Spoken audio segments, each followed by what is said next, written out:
When I was 4, my mom and dad were friends with a married couple. I do remember that the woman had the same name as my mother, which I thought was pretty funny back then. The couple had 2 children, a boy the same age as me and a girl around the same age as my older sister. Naturally, that resulted in our parents deciding that the boy and I were going to be besties whether we wanted it or not. My sister actually got along very well with their daughter, and they became good friends. For me, however, it was a different story. This boy scared me. The only things I really remember of him was him breaking my toys every time they were at our place. He would rip the limbs off my Barbies and take out the fillings of my plushies. I was always in tears, picking up the pieces of my broken toys after they had left our house. I don't remember what my parents ever said or did about it. I only remember feeling dismissed when I told them about it, and they kept forcing me to invite him to my room every time they came to visit. I also remember lending him my favorite My Little Pony movie I had on VHS, and it was never seen again. I was so sad about it, but my parents didn't seem to care much, and eventually they just forgot about me ever having let him borrow the movie. My mother would usually sit in the kitchen with the boy's mother and talk, and they never wanted me around. I couldn't seek comfort. The woman would even laugh at me and say to my mom right in front of me, "What a weird daughter you have," and my mom wouldn't even defend me. That's a moment I will never forget, because that's the first of many times in my life I was being bullied. That woman was probably the reason why her son was so violent and acting out all the time. My parents have told me in later years that she was an absolute psycho in their opinion. She scared her son all the time and was really mean to him. For example, she liked to joke about putting him in the oven and cooking him for dinner. She even said, "I will raise the temperature so you'll die quickly," and laughed at him while he cried in horror. Why my mom wanted to spend so much time with her, I will never understand. But my mother has always had a tendency to make friends that like to manipulate and control her to the point she's too scared of them to even defend herself or her own kids against them. It has happened more than once over the years. I will never forget that pit in my stomach that appeared every time I heard the doorbell ring and that boy came rushing in, ready to make my day a living hell. One time he had brought a doctor's kit that he had gotten from his parents. Imagine the dread spreading throughout my body as he gave me a big smile and said, "We're gonna play doctor today. You'll be the patient." I think that was the first time in my life I literally thought I was going to die. I realize now that he couldn't possibly have killed me with a bunch of plastic toys, but back then I was terrified. In my head, I was certain he was going to do the same thing to me as he had done to my poor toys. He asked me to lay down on my bed as he opened the kit. My heart was racing, but to my surprise, he was actually gentle. For once, he acted like any other kid, pretending to listen to my heartbeats, took my temperature and gave me flu shots, etc. That was the only time I remember not having anything to cry about after they had left. Then we have the animals. Those of you who are interested in true crime will know that most serial killers start with animals. This kid was as close to a psychopath as you get without actually turning into a serial killer, as far as I know of. Mom told me about all these things because this is all stuff I either never knew about or don't remember. The family had a cat and none of them had seen it for a few days. It was an outdoor cat, so it wasn't that uncommon that it was out for a day or two, but they were starting to worry. The mother asked the boy if he had seen the cat. He said no. It took around 2 weeks before one of the parents went out to the shed they had in their backyard. There they found the cat, starved to death. It turned out that the boy had actually locked the cat in there on purpose and pretended he had no idea where it was. Another time when he was at our place, my mother had some newly hatched chickens and ducklings in the basement from eggs she had incubated herself down there. The boy and I had asked if we were allowed to go down there and look at them. She gave us permission. After we had been down there for a while, she went downstairs to check on us. When she came down the stairs, she gasped in horror as she saw the boy standing there, throwing the fragile little chickens against the concrete floor, attempting to hit the water bowl as if they were nothing but toys. She never let him near any of our pets again. I'm sure there were more incidents involving animals, but these are the incidents I remember having been told about. Now to what I think and hope was the last straw for my parents.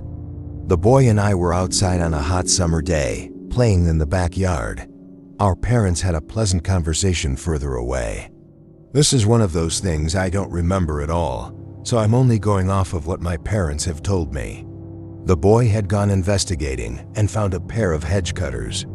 Not the electric ones, but the classic ones that look like giant scissors. He sneaked up behind me, and my focus was on something else entirely, so I didn't notice him at all. His father looked our way, just as the boy had placed the cutters on each side of my neck, ready to make the cut. His father screamed, "Stop!"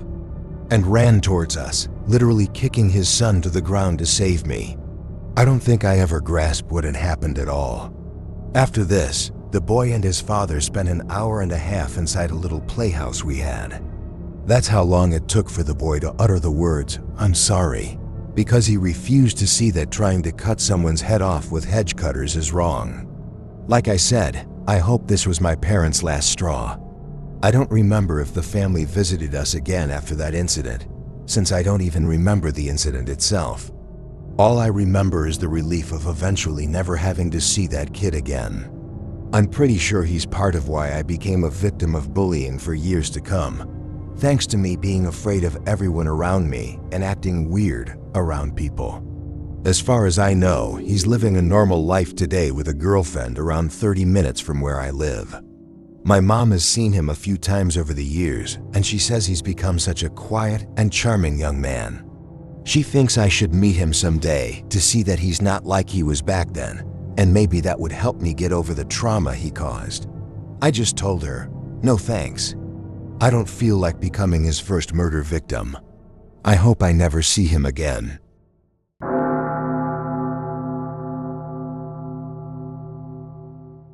This had happened to me about 6 years ago. I was doing my usual routine of walking around town for a few hours, as I enjoyed walking and I was getting my steps in for the day. I'd always start from my house, walk around town for a few hours, then turn around and head back home. I'd always go walking around noon or an hour or two later at the latest. My walks would start at 11 a.m. at the earliest or 2 p.m. at the latest. This day in particular, I had a bunch of things to do, so I was unable to go out walking before noon. I'd eventually finished up everything that I needed to do, but it was already in the mid to late afternoon. I checked the time and it was almost 3 p.m. I debated whether or not if I should go walking or if I should go tomorrow instead, since I had nothing going on the next day. I said fuck it and decided to go for my walk, but I told myself that I had to cut it short since I didn't want to be out after sunset, since it would get pretty cold at night. I got dressed and headed out to get my walk in for the day. Fast forward almost 3 hours later, I looked at my phone to check the time, saw that it was almost 6 p.m. and started to make my way back home. I had a bit of a problem, which was I was about 6 miles away from my house, and it would take me about an hour and a half or more to get there. The sun had fully gone down, and there was only a faint orange glow in the sky from it. The night sky had begun to take over, and the air was turning cold. I began to make my way home and had picked up the pace as I didn't want to be outside when it was cold. I was about 2 miles away from my home and thought I was in the clear when I was wrong. I passed by a convenience store when I noticed a man sitting on the side of the building smoking a cigarette. The man looked to be in his early to mid-30s, wore a black hoodie, black pants, and black shoes. I saw him turn his head towards me and he gave me a blank stare. I thought nothing of it and just ignored it. I turned around a few moments later and saw he had gotten up from his spot and began walking the same direction I was going. I kept checking behind me often to see if he would turn down another street, but he never did. After several minutes of him walking the same way as me, I hear the man start yelling, "Hey." He then started saying other stuff to try to get my attention, which I ignored. Right after that, I heard him yell, "What the fuck" at me in an angry tone. I sped up and didn't dare to look back at that point. I texted my dad and explained that there's some creepy guy following me and how he was yelling at me. My dad replies asking me how far I am, and I say about less than a mile away. He replies back that to keep walking, don't worry, and that he'll come and get me in the next few minutes. I turned behind me to see if he's still following as he stopped yelling, and he was, unfortunately. I was 3/4 of a mile away from my house, and I thought about just running there. At the same time, I didn't want this guy to follow me and find out where I lived. I was about to turn down the street I lived at when something told me not to. I texted my dad and told him I passed the street and to go the other way, which he replied with okay.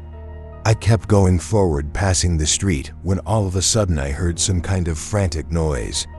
I turned around only to see to my horror that the guy put his hood up and was sprinting straight towards me.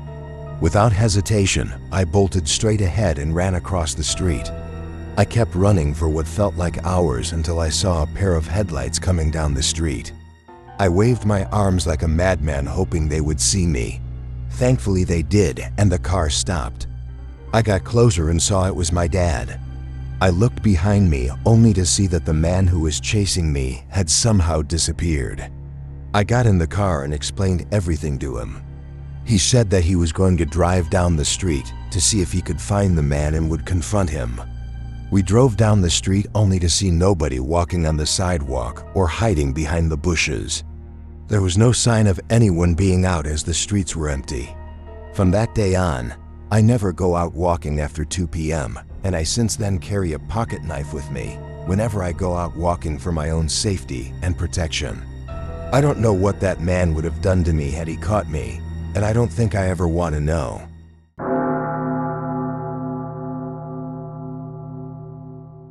A few years ago, fall, early winter of 2019, we were staying with my husband's father. We moved into a house a couple of months later, but had been staying there less than a week at the time this happened. I slept in the living room on an air mattress with our kids, ages 105 and 1.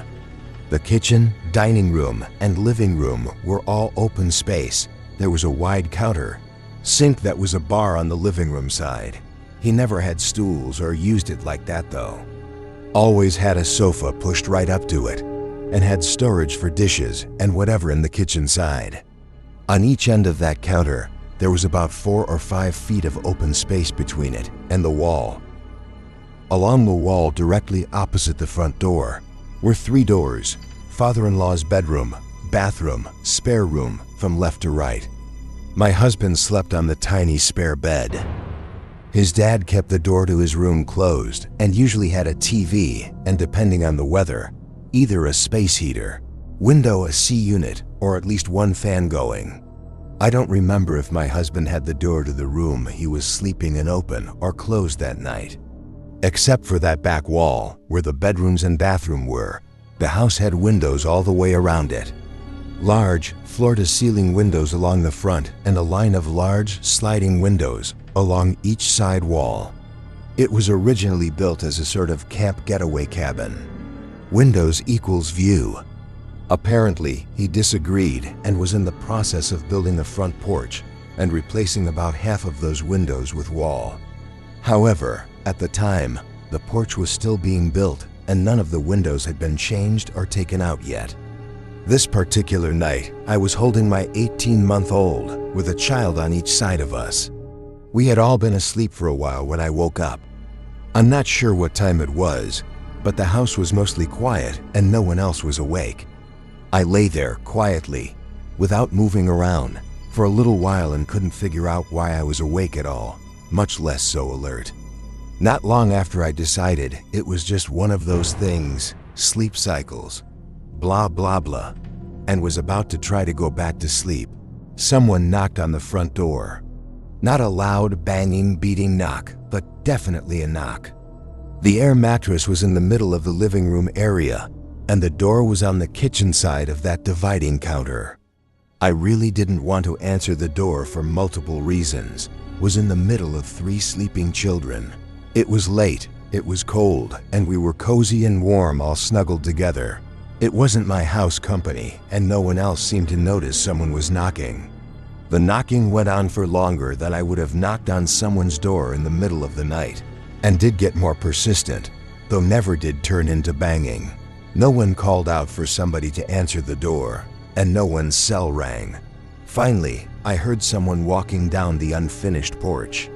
They had stacked some boards and tools and stuff against the front of the house. I heard no clatters or thumps or anything like that, but it did sound like whoever was out there was having to walk on and around those building materials. And then I heard a distinct and firm tapping on the window closest to the kids and me. There was a small, older TV and a small stereo speaker sitting on two small tables about nightstand size. Actually, the one holding the TV was an old nightstand I had given him years before, between the air mattress and the windows. I was facing away from the window, but the tapping was right there where our heads were. An entire wall of floor-to-ceiling windows, and the tapping was done only in the area that would have been in my direct line of sight if I hadn't been facing the other direction. I don't think I took a single breath until it stopped, and I heard footsteps walking away. And they walked across tin, all the way to the end of the porch where the driveway was. Walking across sheets of tin makes a pretty distinct sound. I know exactly what it sounds like when someone walks on tin. What I did not realize until the next morning was that the only sheets of tin out there were all red in place because they had finished putting it up as a roof over the porch before stopping for the evening, which meant that there were no sheets of tin stored against the wall under the windows with those boards and tools and whatever else that was there. The only way for someone or something to have walked across those sheets of tin, which I am certain, beyond the shadow of a doubt, that I heard happening after hearing an unknown someone knock and tap for so long it became unsettling rather than annoying, would have been for them to jump, swing up onto the top of the house porch from an incomplete porch floor, and then jump back down at the end. It scares me in a way nothing else ever has, and still does every single time I accidentally think about it. And that's why I'm typing this right now. And probably also why an owl chose just now to let loose the most terrifying, a now-like sound before transitioning into its usual eerie owl sounds.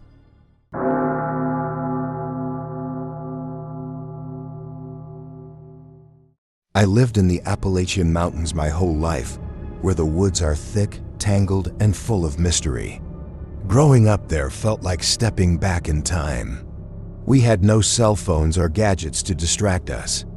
Just the endless expanse of forest as our playground and our imaginations as our guide.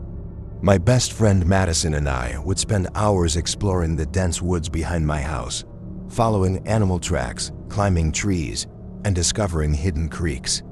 In autumn, when the leaves turned fiery shades and fell, revealing clearer paths, we'd push a little deeper each day. We'd mark our bases in the most secret nooks we stumbled upon, pretending we were the first explorers to find them. But no matter how brave we felt, we always stayed close enough to see my house in the distance. Until one day, when the forest felt just a little more inviting, a little less ordinary, and curiosity got the better of us. We brought twine and other supplies that day, winding it around tree trunks so we'd find our way back. We kept walking, deeper than we'd ever gone before, until we reached a strange old tree that split in two, like a giant slingshot rising from the ground. Right next to it, half hidden in the hillside beneath a pile of leaves and branches, was a rusty handle. As we brushed away the leaves, we realized it was attached to a heavy wooden door, embedded in the earth as if it had always been there, waiting. Heart pounding, Madison and I both tugged on the handle, and the door finally broke open, revealing steps leading down into pitch blackness. Madison looked at me, unsure, but we felt compelled to go down. Maybe it was the mystery or the thrill of finding something forgotten, but we didn't hesitate. The air was thick and damp as we descended. When we reached the bottom, we found ourselves in a cramped room. In the middle of the floor lay a single worn photograph. I held it up to our flashlight and froze. It showed two children, both girls, standing in front of a house that looked eerily like mine. The girls' eyes were so dark and their grins twisted, a little too wide. Madison and I looked at each other, panicked, and then bolted back up the steps, leaving the photo behind us. When we reached the top, we looked around. Our path of twine was gone, as if someone or something had unraveled it. We blindly ran back through the forest, finally reaching my house. We burst through the door, breathless and wide-eyed. My parents immediately noticed something was wrong. We tried to explain what we'd found: the strange door in the hillside, the steps, and the photograph. My mom's face tightened with concern, but my dad, always the skeptic, shook his head and laughed. But when he saw we were serious, they agreed to come with us, though I could tell they thought it was just a kid's overactive imagination. With my parents in tow, we spent what felt like hours retracing our steps through the woods, following what we remembered of the path. We finally spotted the twisted, slingshot-shaped tree standing exactly where we'd found it before. My heart leapt. But when we scoured the area around it, there was no sign of the door. No rusty handle, no disturbed leaves. Just bare earth and untouched forest floor. It was like the whole thing had never existed. My dad muttered something about kids and their stories, but as we walked back home, I caught a worried look in my mom's eyes. Madison and I exchanged a glance too, and in that moment, we knew we'd experienced something no one else would ever believe. Even now, 15 years later, Madison and I can't shake the memory of that day. We've gone back to those woods more than once, trying to find any trace of that hidden door, but it's as if it never existed.